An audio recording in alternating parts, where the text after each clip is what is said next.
मोतियों का माला छाप जिंदाबाद, जिंदाबाद जिंदाबाद मोतियों का माला छाप जिंदाबाद, जिंदाबाद जिंदाबाद अकलीमा अंजम जिंदाबाद, जिंदाबाद जिंदाबाद जेड रहमान जिंदाबाद, जिंदाबाद जिंदाबाद पंचायत की जनता जिंदाबाद, जिंदाबाद जिंदाबाद पंचायत की जनता जिंदाबाद, जिंदाबाद जिंदाबाद पंचायत सरकार जिंदाबाद, जिंदाबाद जिंदाबाद अकलीमा अंजम जिंदाबाद, जिंदाबाद जिंदाबाद जेड रहमान जिंदाबाद। जिंदाबाद जिंदाबाद ग्राम पंचायत राज बघेजी निर्वाचन क्षेत्र संख्या 21 से मुखिया सह मुखिया पद की उम्मीदवार कर्मठ, सहनशील, नेक, निर्भीक अकलीमा अंजम जेड रहमान, जिनका चुनाव चिन्ह है मोतियों का माला छाप। जी हाँ, हमेशा याद रखें, मोतियों का माला छाप, मोतियों का माला छाप।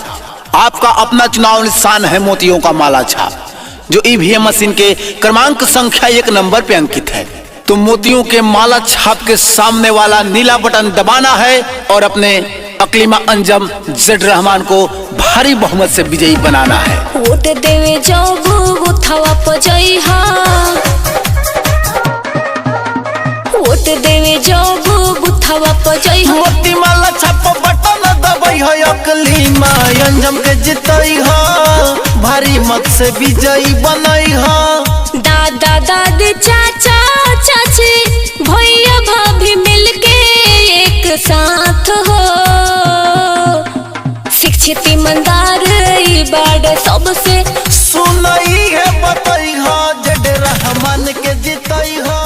मोती माला छाप बटन दबाई